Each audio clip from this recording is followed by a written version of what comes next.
I have bad news and good news today.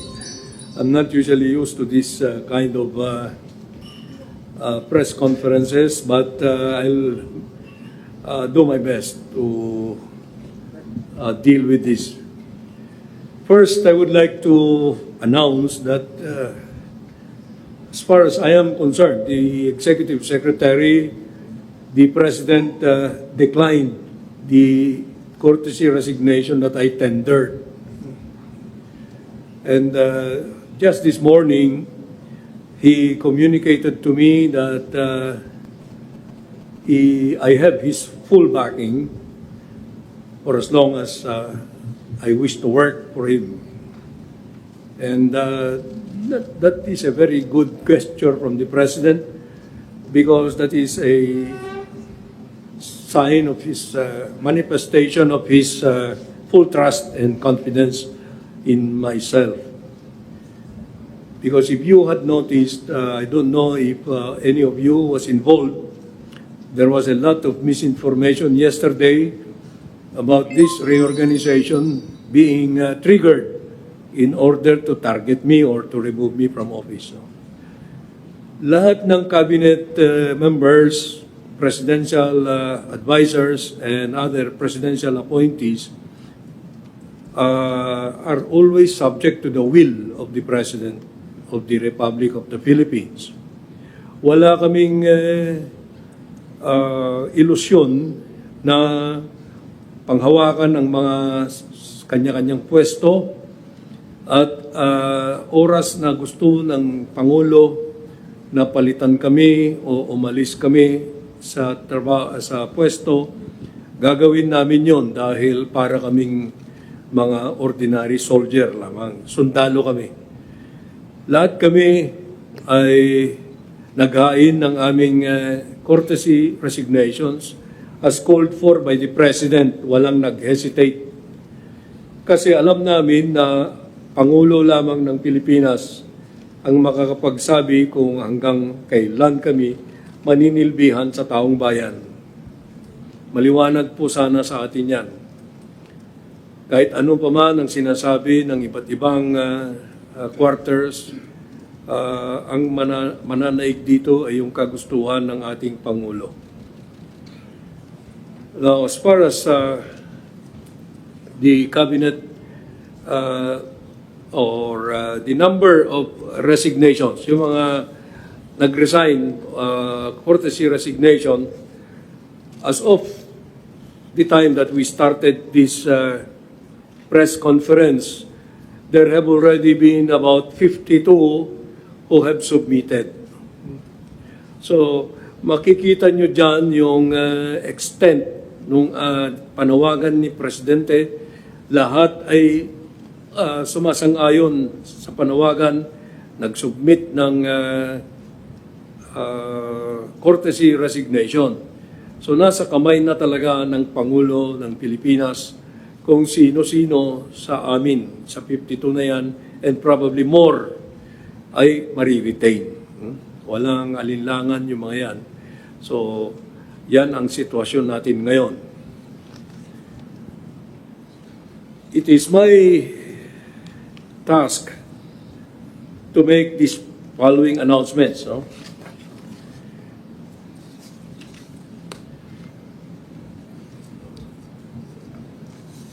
Because of the importance, dahil sa kahalagahan ng economic team sa buhay ng ating bansa, yan po ang unang inaksyonan ng ating Pangulo. After careful evaluation, the President decided to retain the following members of the Cabinet. Take note. Una, ang ating DTI Secretary Maria Cristina A. Roque, retained. Pangalawa, ang ating Department of Finance Secretary Ralph G. Recto. Pangatlo, ang ating DepDev Secretary Arsenio M. Balisacan. Pang-apat, ang ating DBM Secretary Amena F. Pangandaman. At ang panlima, ang ating SAPEA Secretary Frederick Go. Itong lima na ito ay magpapatuloy sa kanilang panunungkulan, paninilbihan sa ating taong bayan at makakaasa kayo na sila naman ay sincero o dedicated sa kanilang sinumpaang katungkulan. Now, yung mga ibang aksyon sa courtesy resignations ng ibang cabinet secretaries, in the coming days, pagkakaroon ng more careful evaluation. Ang urgent kasi itong economic team. We will make the announcements as the decisions are made. Now, next week, maybe after Wednesday, there will be more announcements to be made. Doon sa foreign affairs, no? Ang ating permanent representative sa United Nations, si Ambassador Antonio M. Lagdameo, has earlier signified his desire to retire after many decades of service to the country as an ambassador. Siya po ang nakaupo ngayon sa permanent representative sa United Nations. Yung kanyang retirement mangyayari effective July 31, 2025. Now, nararapat lamang na pangunahan natin yan at i-announce na ang papalit sa kanya sa United Nations ay ating magaling na DFA Secretary Enrique A. Manalo. Ganyan kahalaga yung position na yan. Yung position na yan ay napakataas sa pagtingin ng ating Pangulo.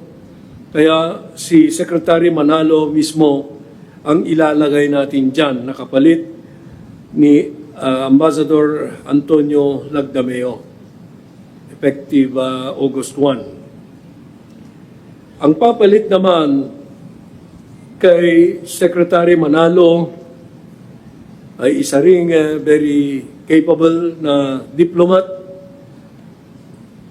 na napag-retire na sa regular service pero naninilbihan ngayon na Undersecretary ng DFA. Ito si former Ambassador Tess Lazaro. Siya po ang hawak ng Department of Foreign Affairs effective July 31, 2025 pagka na-appoint na si Secretary Manalo. Okay. Ang kahalagahan ng assignment sa United Nations, unawain natin, ay nandyan dahil tayo ay nangangampanya na magiging non-permanent member ng UN Security Council sa 27 to 28. 2027 to 2028. Okay. Nakakatenso. Alam niyo, ganitong mga announcement, very critical, crucial sa atin. Mga subjects nito, kagaya ko, ay magkakasama kami ng matagal. No? Mahirap mong ma-overlook yung mga ganyan. Dito sa cabinet, mayroon ba? Tinanggap ng mayroon pa ba? Okay. Sa ngayon, maari ko lang i-announce ang dalawa dahil under evaluation pa yung karamihan. Yung mga mariretain, suspense muna. Yung mga mariretain, marami sa kanila alam na nila na mariretain sila. At Kayo naman ay meron kayong haka-haka tungkol kung sino sila, pero pabayaan ko muna kayo dyan sa bagay na yan. Diyan kayo marunong. Pero sa ngayong hapon, gusto ko lang na sabihin ang dalawa na pagbabago. Sa DENR, ang ipapalit doon ay si DOE Secretary Popo Rafael Lutilla. Aalisin natin siya, ililipat natin siya sa DENR. Si Secretary Loizaga naman ay magpapahinga muna at maaaring mabibigyan din siya ng isang or ibang responsableng government or cabinet position at a future time. Pero magpapahinga muna siya. Sa yung pangalawa, sino kaya yon? Okay, yung pangalawa ay si DSUD, Secretary Jose Rizalino Acosar. Pero siya ay gagawing Presidential Advisor for Pasig River Development or Improvement. I do not know the proper name for that, with the rank of Secretary. And we have, the President has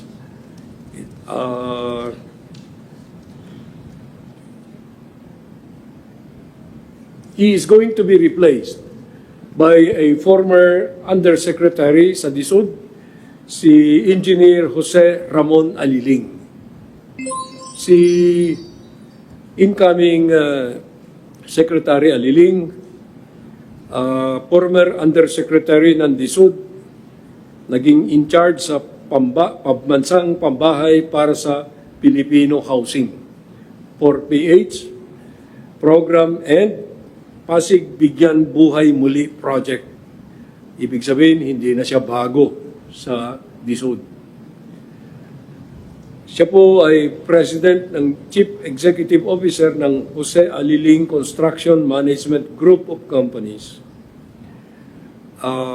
Ito ay well-known for managing construction projects, big construction projects everywhere.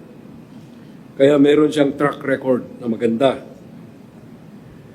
He's the youngest president of the Construction Management Association of the Philippines and the first awardee of the TOYM for civil engineering.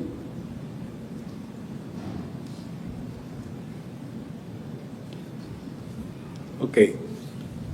By the way, for material background, si Popo Lutilla, Secretary Popo Lutilla, ay napakahusay yan, no? Tahimik na magtrabaho, but siya po ay kilalang lawyer, legal luminary, who finished his legal education, basic legal education sa UP. Then he went on to Michigan Law School for masteral studies. He has been around in government for 2 decades. If you remember, mga bata pa kayo, pero siguro mayroon sa inyo mga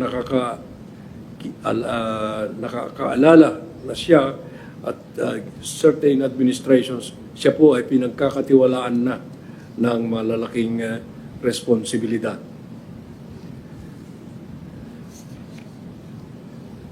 Okay, just before coming over, may pinakita sa akin na hindi ko ano ba tawag doon, vlog o ano, binabatikos pa rin ako. Hindi na sila humihinto. Alam nyo, hindi na sa akin yan tumatama eh. Sa kanila na mismo dahil sinungaling sila. Ganun lang. I'm not that concerned. Pero hindi na natin pag-uusapan yan. Basta sinabi ko, tigilan na nila. Kasi walang mangyayari. Tapos na laban nila. So with that, may I request the moderator to start the ball rolling. Um, By the way, before we do that, to my right is Undersecretary Leonardo Roy Cervantes, and to my left is a massive figure, like Undersecretary Al-Asri Muhammad Sali. They are my undersecretaries in the Office of the Executive Secretary. So, thank you. yes, for our first question, Ivan Maydina, GMA7. No, Secretary, gentlemen. Sir, nabanggit po kahapon kabilang sa mga magiging basihan sa desisyon who gets retained and who gets replaced ay performance and issues of corruption. Sa mga mapapalitan po, ano hong nangyari? Ano hong naging basis kung bakit sila matatanggal? Secretary. Si Secretary Loizaga, walang issue na corruption dyan. Maybe there is just a perception, I don't know how fair or unfair that perception is, na mas ma-limit siya sa labas ng bansa. Yun ang recurring na pinapadating sa amin. Ngunit wag na natin siyang husgahan. No? Whether inefficiency yan o hindi, that's not up for us to do. But the evaluation showed that it was time to have her rest muna. So nag-underperform na po. Underperform siguro ang tawag dyan. Oo. Kasi kung may expectations ang presidente and you do not perform, ang messaging is underperformance is not going to be allowed. Oo. Yung kay Secretary Acosar, hindi mo rin masabing corruption yan. Wala. Hindi mo rin masabing underperformance, under-delivery. Alam mo, napakataas yung nilagay niyang standard niya when he accepted the job.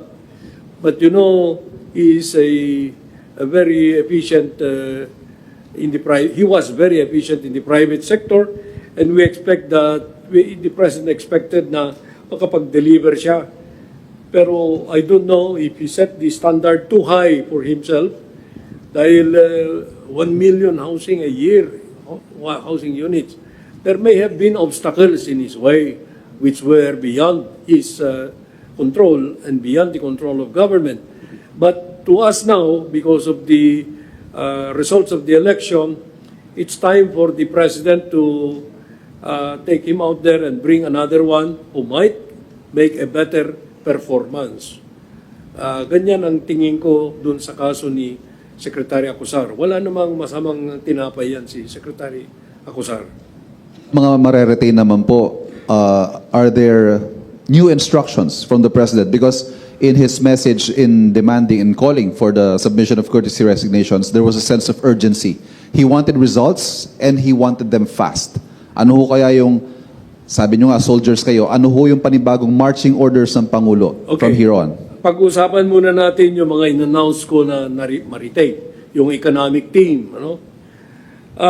Ang marching orders ni Presidente dyan is to enhance yung ating economic situation to the eyes of the outside world at saka dito sa Pilipinas, yung actual na economic health natin. Si Secretary Balisacan has been performing very well. He has been, practically, ang sabi ni Presidente sa kanya, he's a genius. Dahil mahirap mong gawin yung ginagawa niyan sa economic level. Si Secretary Frederick Go sa investments at saka economic matters ay walang may tatawar, hindi mo matatawaran yung kapasidad niya. Kasi he's a very experienced economist and businessman. Si Secretary Recto, that is the same thing that we have to say. Kasi si Secretary Recto from day one of his service, he came in midway in the past 3 years. Siya naman kaagad action man yan eh. You know, he was working under financial limitations or the fiscal space na nadatnyan niya ay masikip. Pero up to now, we have remained very active tayo because of the government's prioritization of spending. No? Si Secretary Amina Pangandaman naman, no one can be better than her sa budget, DBM. She can deny your request with grace. And that is very important because no one will ever get mad at her. She is considered as the the model for fiscal management, budget. Hindi ka pwedeng umalma dyan. So, the President decided to retain these 5 members of the economic team so that there will be no more problems sa perception about where the country is going. Next question, ES, Maricel Alili, TV5. Sir, magandang hapon po. Sir, who will replace Secretary Popo Lotilla in DOE? Will there be changes in OSG? And what's the target of the President? How soon will be the evaluation, the result of the evaluation? Just wait.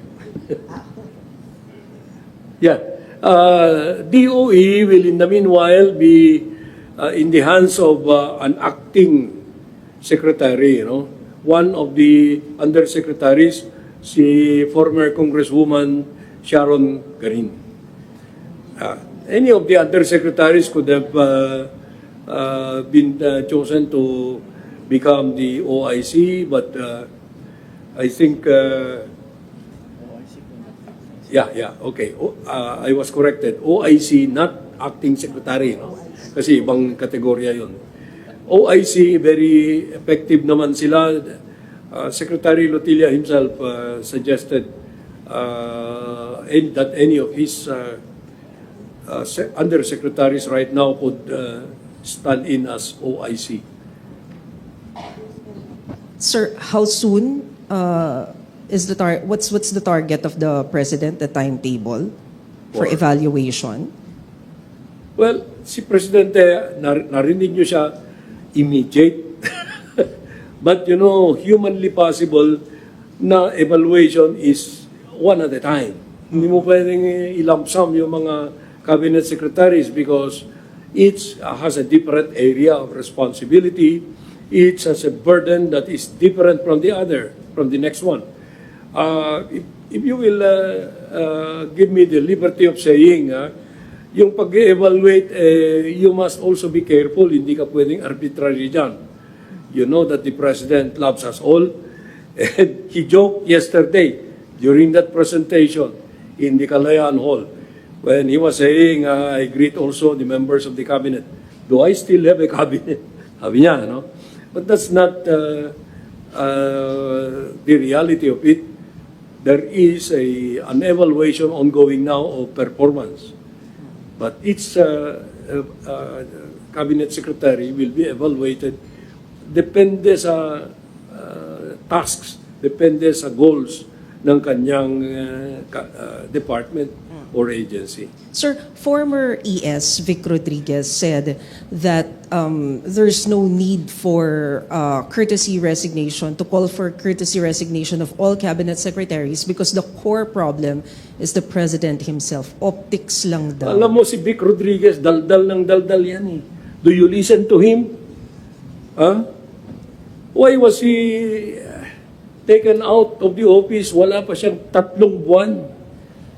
Gusto niya makipag-away, wag na. Kaya mo, kantsaw lang siya eh. Kantsaw ng kantsaw.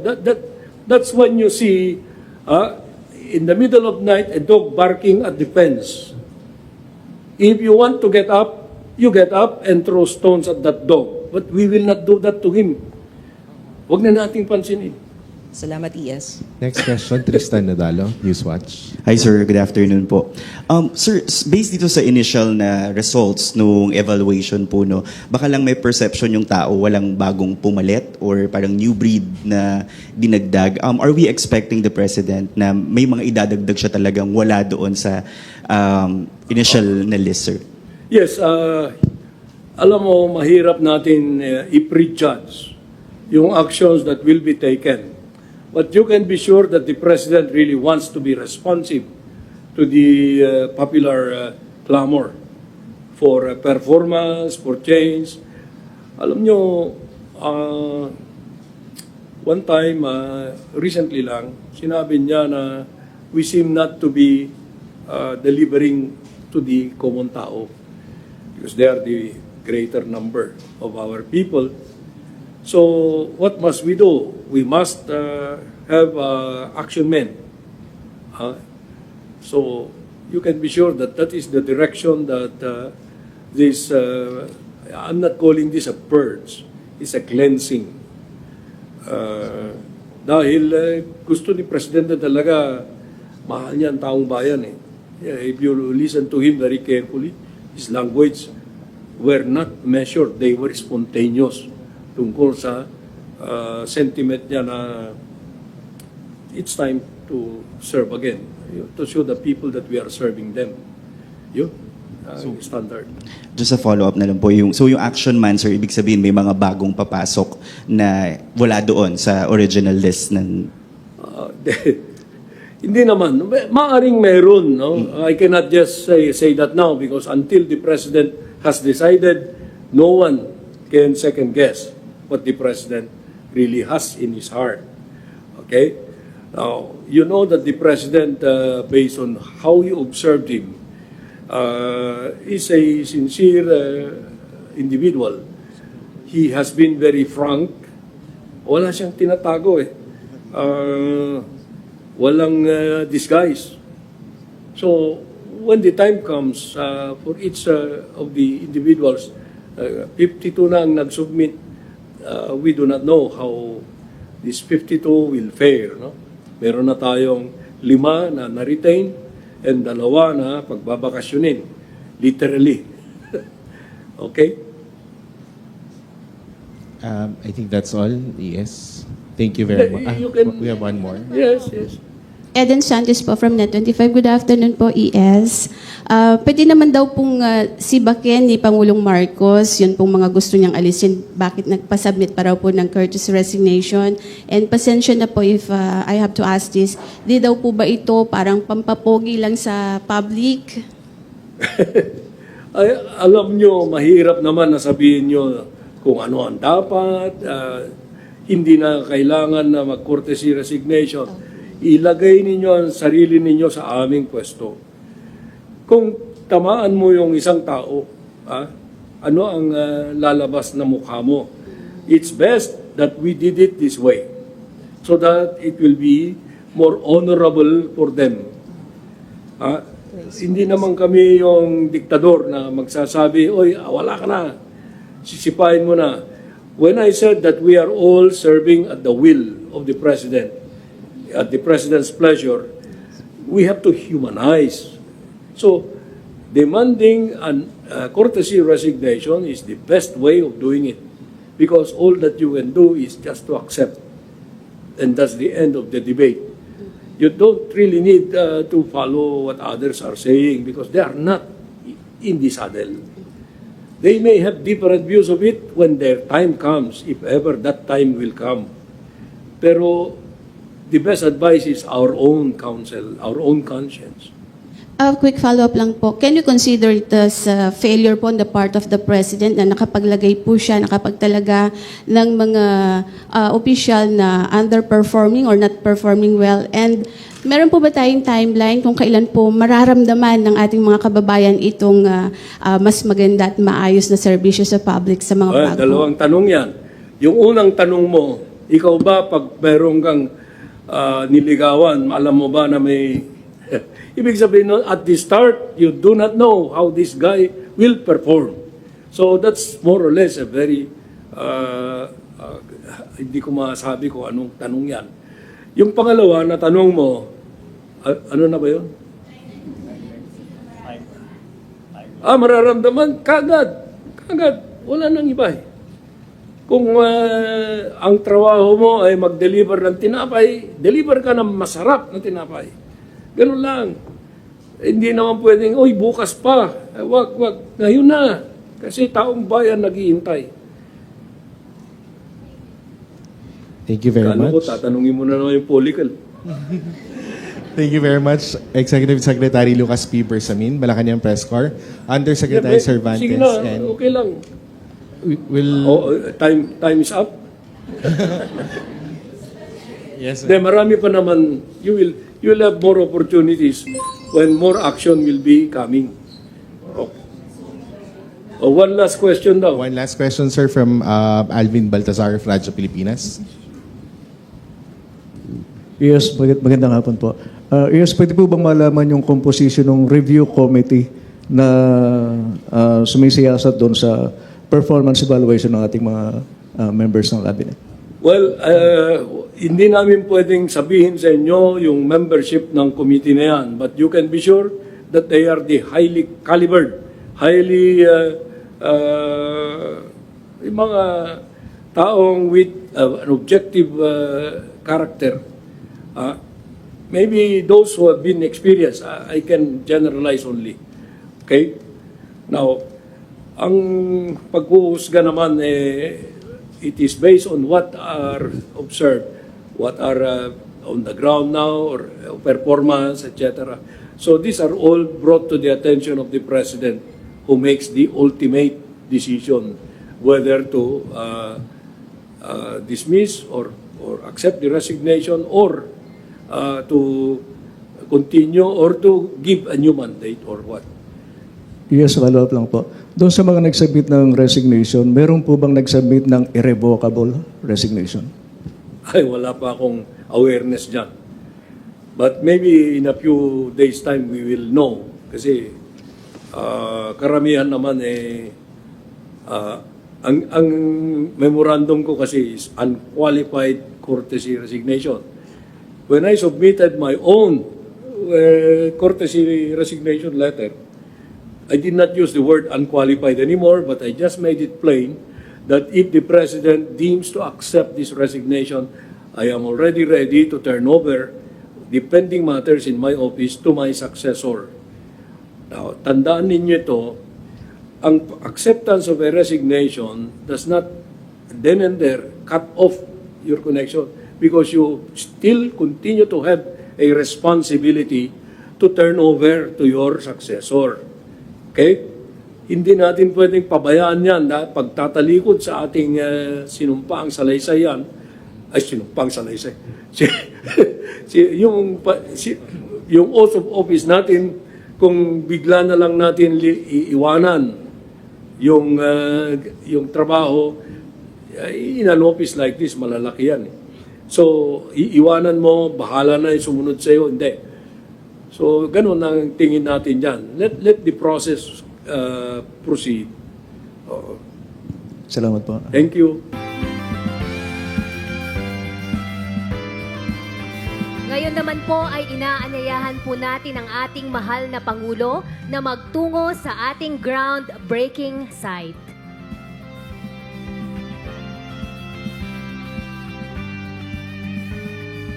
Mga kababayan, welcome to the groundbreaking of the Sky Garden Project by the Tourism Infrastructure and Enterprise Zone, or TIEZA. Ang ating mahal na Pangulo ay sasamahan ni na Secretary Estrella, Representative Celeste, Governor Kiko.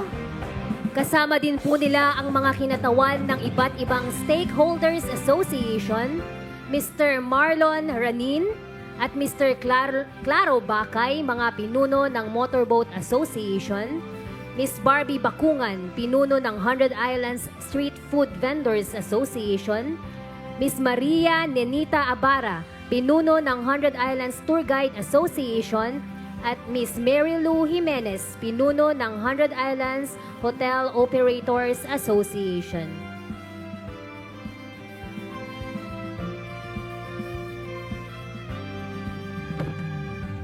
po ay masasaksihan natin ang pagbibigay ng newspaper at blueprint na silang ilalagay sa loob ng ating time capsule na pangungunahan ng ating mahal na Pangulo. Masasaksihan din po natin ang pagbibigay ng coins na kasamang ilalagay sa loob ng ating time capsule. Ngayon naman po ay masasaksihan natin ang pagsara ng ating time capsule.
Ngayon naman po ay ibinababa na po ng ating mahal na Pangulo ang ating time capsule.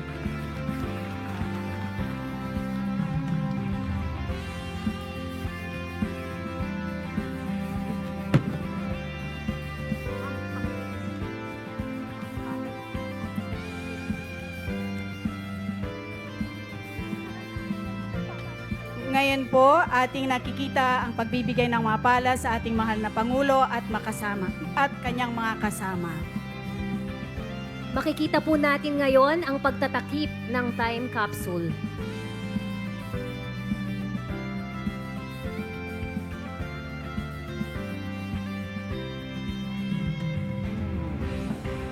Isang masigabong palakpakan, mga kababayan!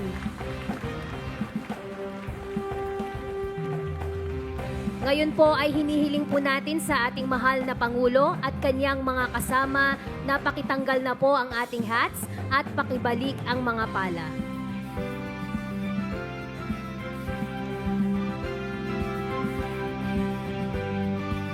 Maraming salamat po, mahal na Pangulo. Ngayon po ay ating inaanyayahan ang ating mahal na Pangulo at mga kasama na pumunta na sa kanilang mga upuan para sa pagsisimula ng ating programa.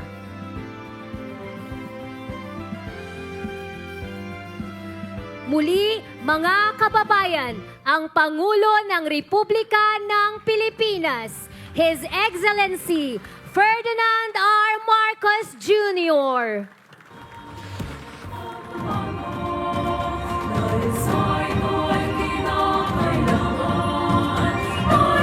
Maaari na po tayong magsiupo. Upang pasimulan ang ating programa, ating tawagin si First District Representative Arthur Celeste para sa kanyang pambungad na pagbati at upang magbigay na din ng overview ng Sky Garden Project.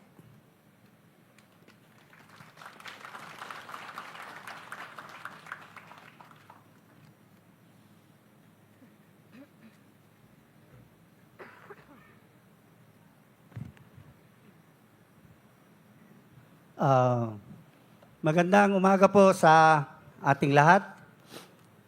Sa ating pinakamamahal na Pangulo, President Bongbong Marcos Jr., sir. Secretary Conrad Estrella, sir. Governor Monmon Gico, Congressman Mark Cujanco, sa ating mga stakeholders na nandito. Nandito yung mga presidente ng Motorboat Association, Marlon Ranin and Claro Bacay. Street Food Vendors Association, Barbie Bakungan. Tour Guide President Maria Ninita Abara and Hotel Owners Operators President Marilu Jimenez, different agencies, local and national, to our mayors, vice mayors, barangay officials, ladies and gentlemen, good morning. Isa pong makasaysayang araw, hindi lang po sa siyudad ng Alaminos, kundi sa buong probinsya ng Pangasinan, First District, lalong-lalo na sa ating lungsod. Mr. President, kung meron po kaming ipaparating sa inyo sa araw na ito, wala pong iba kundi ang magpasalamat ng malaki. Dahil gusto ko lang pong ipaalam sa inyo, with all these projects na nakikita ninyo, hindi lang po Sky Garden actually ang i-groundbreak natin. Dahil yung pong nakikita ninyo ngayon, yung Baywalk, Alaminos City Baywalk, from Lookup to Mangrove Park, kasama po yan, nag-umpisa po yan nung panahon ng inyong presidency. So hindi lang po ang Sky Garden, at gusto ko lang pong ipaalam din sa inyo, Mr. President, 9 years ago, ang tourist arrival ng 100 Islands is only 150,000 per year. Ang income po ng city is only about 5 million a year. But with all the developments na pinagtulong-tulungan po namin kasama ang probinsya, the national, especially the national government, and the city, of course, gusto ko lang pong ipaabot sa inyo that with all this development na nakikita natin, last year, ang siyudad ng Alaminos ay kumikita na po ng more than 40 million a year.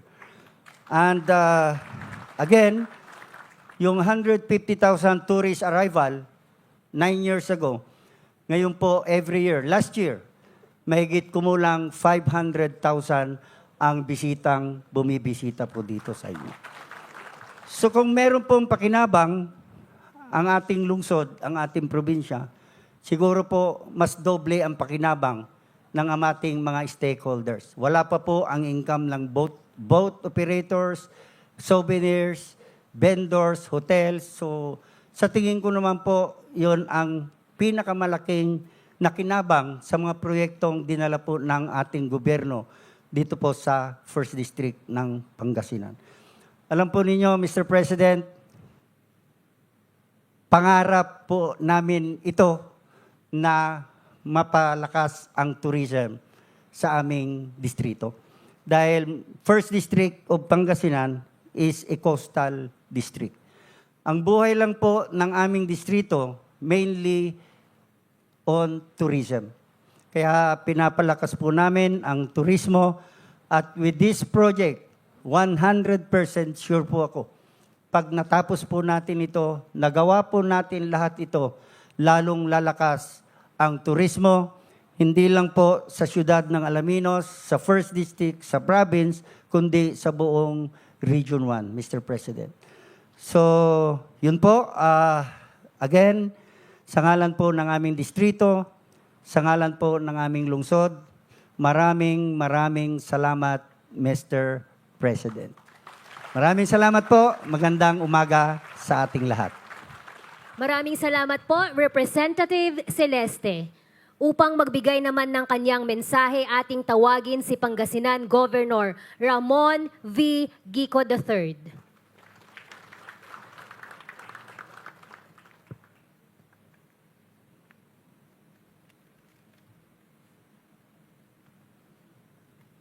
Sa ating mahal na Pangulo ng Republika ng Pilipinas, Ginoong Ferdinand Marcos Jr., at sa lahat ng mga panauhin, isang mapagpalang araw po sa ating lahat. Una po, nais kong batiin ang bumubuo ng proyektong pagpapatayo ng Sky Garden dito sa mahal nating lungsod ng Alaminos. Ang pagpapatayo ng Sky Garden na ito ay hindi lamang isang simpleng proyekto, kundi isang simbolo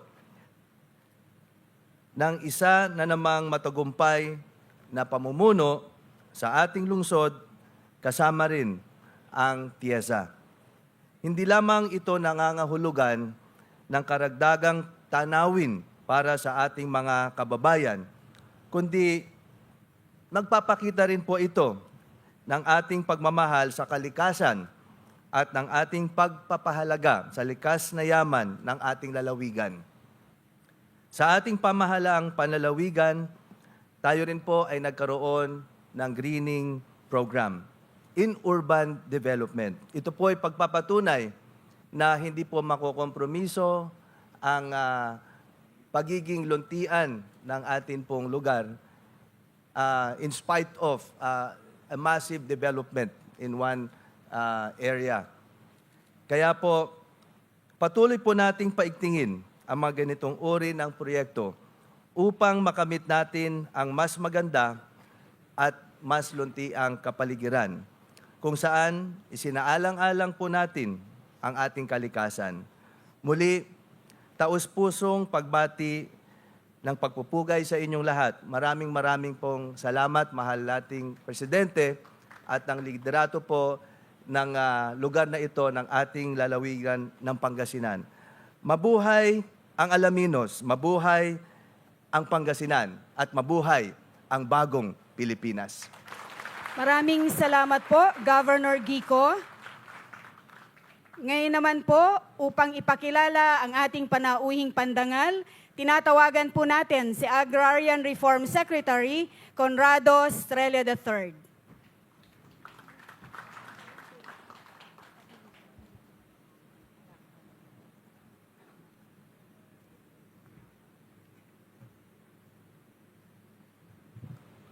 Mga kababayan, ang Pangulo ng Republika ng Pilipinas, His Excellency Ferdinand R. Marcos Jr.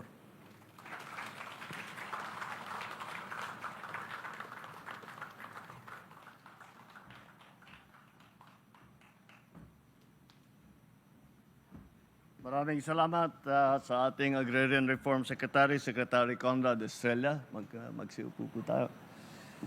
The First District Representative of Pangasinan, Congressman Art Celeste, and other members of the House of Representatives. Mark Cojuangco is also here. Of course, Pangasinan Governor, Governor Ramon Guico, my fellow workers in government, and to the beneficiaries, the stakeholders who we met earlier. Yung mga stakeholder dito para sa mapapakinabangan itong ating project na hindi lamang kagaya ng ipaliwanag ni Congressman, hindi lamang itong Sky Garden, kung hindi it is marami pa tayong idadagdag na ng mga proyekto para yung bumisita sa Alaminos na 500,000, paabuti na natin ng 1 milyon yan bago tayo matapos para naman gumanda ang ekonomiya, hindi lamang Alaminos, hindi lamang sa distrito, kundi sa buong probinsya. Kasama na rin dyan ang lahat ng mga probinsya na malapit sa inyo. Baka hanggang dun sa amin, maramdaman pa namin yung epekto nito. So, naibag nga daw kada kayo aming kailian mi, tuwing mainit na tag-araw, ang unang naiisip ng tao ay magpunta sa beach, magpalamig, mag-swimming, mamasyal sa 100 Islands. Nagdidebate pa kami kung ilan ba talaga yung 100 Islands. Ang sabi ni Congressman, 123. I remember my father coming in here. Bakit 100 Islands yan? Dahil ang bilang hindi nagkakasundo kung ano yung bilang. May nagsasabi, wala pang 100. May nagsasabi naman, 120. Kaya tama-tama yan, gawin natin na adventure para sa ating mga turista, silang magbilang. Mga simpleng alaala na tag-araw na tumatak sa bawat pamilyang Pilipino. Kilala ang Pangasinan pagdating sa pasyalan, turismo, pagkain, gaya ng Alaminos longganisa, bangus, puto, tupig at bagoong isda. Higit sa lahat, sa bait at sipag ng inyong mga taga-Pangasinan. Ngunit tunay na pinabibilib ako ng Pangasinan kasi hindi kayo nakontento sa likas na yaman at pinagbuti pa ninyo ito. Ang 100 Islands ay naging national park, ang kauna-unahang national park sa ating bansa. Noong 2022, Pumangalawas ang Pangasinan sa top destination sa bansa na nagtala ng pinakamaraming lokal na turista. Ang halos 1 milyong lokal at dayuhang turista na bumisito sa inyo nung nakaraang taon ay magpapatunay sa ganda ng inyong lalawigan. Kilala rin kayo sa galing at ganda ng inyong mga tourism souvenir, sa sports tourism, sa beach games, hosting ng mga event. Patunay na ang talento at siyempre sa charm ng mga taga-Pangasinan. Noong isang taon, itinanghal na ang Pangasinan na best province in local tourism sa ginanap na 2024 Region 1 Tourism Summit. At ngayong namang araw, ating tutunghayan ang isa namang kaabang-abang na proyekto dito sa inyong lalawigan, itong ating sisimulan na Sky Garden. Bunga ang Sky Garden sa pagtutulungan ng pamahalaang lungsod ng Alaminos, ng Tourism Infrastructure and Enterprise Zone Authority o yung CHESA at ang Department of Tourism. Isang kagandahan ng Sky Garden ay pang buong pamilya ito. Kami na tinatawag na Gen Z, pwedeng mag-vlog at mag-My Day dito. Para naman sa mga magulang at mga senior natin, gaya ni Secretary Conrad, nandyan ang elevated garden. Pero kailangan hindi sila mahirapan umakyat para ma-enjoy nila ang mga garden na ito. Kaya sa CHESA, tulungan ninyo po ang pamahalaan lungsod ng Alaminos upang mapabilis at maisaayos ang pagtatayo nito. Kailangan senior-friendly. Lagi kitang inaalala kasi alam ko, nanlalambot niyo minsan yung tuhod mo. Hangarin natin na maghatid ang Sky Garden ng sigla at magbigay daan para sa mas maraming bisita at trabaho para sa mga taga rito. Napakahalaga ng turismo sa kaunlaran ng mga kanayunan. Nasusuportahan nito ang ating mga magsasaka, ating mangingisda, na mga nagtitinda ng pasalubong, kasama ang mga otel, ang transportasyon. Ang panawagan ko lang po sa ating mga kasama sa pamahalaan, sa kapulisan at sa mga lokal na pamahalaan, atin tiyakin na ligtas at maayos ang lagay ng ating mga manlalakbay. Sa daan, sa hotel, sa restaurant, o kung saan man sila tutungo. Bilang turista, napakahalaga na maayos ang mga rest area. Kaya ang DOT at saka ang CHESA ay gumagawa ng mga tourist rest area para komportable naman ang mga naglalakbay. Dito, mayroong malinis na restroom. May information center, may ATM, may pasalubong center. 10 na po ang naipagawa ng DOT. At may ginagawa pa sila, mga tourist rest area sa Lingayen, Pangasinan. Kasabay nito, ginagawa na rin natin ang mga Tarem, Santa Cruz Road. Kapag natapos na ito, mas bibilis pa ang biyahe, papunta at pabalik mula Pangasinan hanggang sa Zambales. Dagdag pa rito ang Tarlac, Pangasinan, La Union Expressway Extension at Dagupan, Mangaldan, Kalasyaw Circumferential Road Project. Layo ng mga proyektong ito na gawing madali, mabilis at ligtas ang biyahe papunta sa mga pasyalan sa Pangasinan. Bawas puyat, bawas pagod, bawas gastos. Mas makakapag-enjoy na kasama ang inyong mga pamilya. Ngunit, kasabay ng pag-unlad, ingatan at paunlarin natin ang ating kalikasan. Huwag nating itong pabayaan upang maipapamana natin ito sa mga susunod na henerasyon. Kapag inuuna natin ang kapakanan ng isa't isa, nakakabuo tayo ng kinabukasang ligtas at maunlad para sa ating mga Pilipino. Ika nga ng mga kahenerasyon ko, para tayo ay maging successful. Sa bagong Pilipinas, sama-sama tayong manindigan para sa bayan at para sa isang kinabukasang marangal, matatag at makatarungan. Maraming salamat. Mabuhay ang Pangasinan, mabuhay ang Alaminos, mabuhay ang bagong Pilipinas. Maraming salamat po, mahal na Pangulo. Sa puntong ito, atin pong muling tinatawagan si Representative Arthur Celeste upang iabot sa ating mahal na Pangulo ang munting token mula sa LGU ng Alaminos City.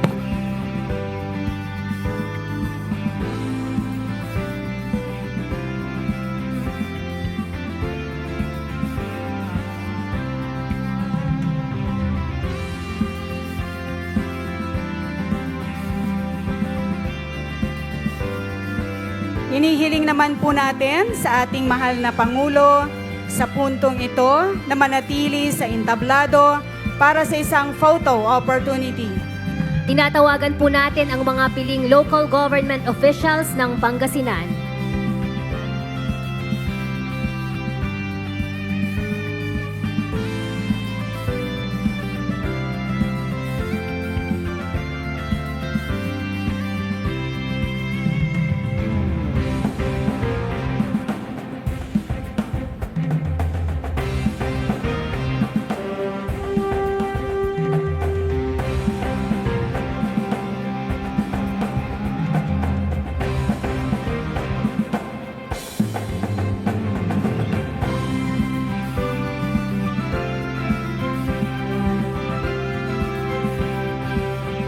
Maraming salamat po. Maari na po tayong bumaba ng stage. Ngayon naman po ay hinihiling po natin sa ating mahal na Pangulo ang isang group photo sa ibaba ng entablado kasama ang lahat ng ating mga bisita.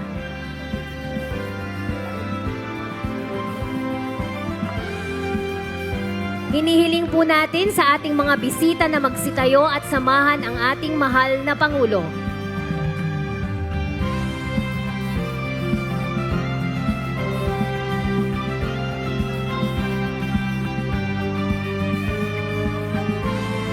Muli, hinihiling po natin sa ating mga bisita na magsitayo at samahan po ang ating mahal na Pangulo sa isang group photo.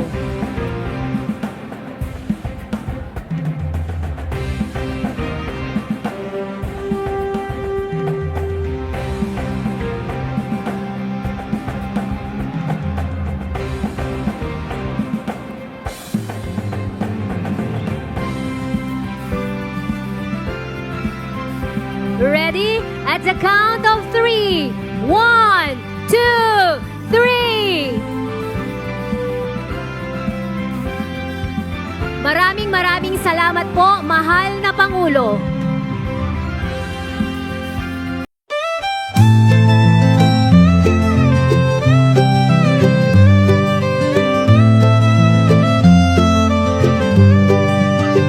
Sa bawat pagsikat ng araw, ikaw ay nandyan, tinig mong matatag, sa amin ay gabay. Pag-asa ng bayan, pangakong totoo. BBM, isa kang totoong tao. Sa mahirap at taktil, ika'y sumusuporta. Tapat mong paglilingkod, lahat kami nakakita sa iyong pamumuno. Bayan ay umaangat, bagong Pilipinas, pangarap ay tapat. Ikaw ang aming BBM, Pangulong matapat. Sa puso ng masa, inaangat ating watawat. Sa hirap at ginhawa, ika'y kasama. Pilipinas ay papangon, dahil ikaw ang pag-asa.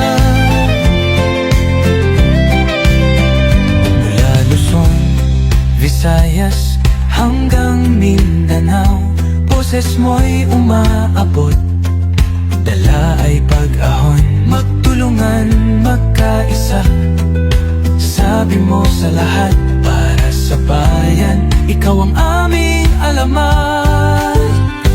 Ang pangarap mong bansa, taas noo masagana, manggagawad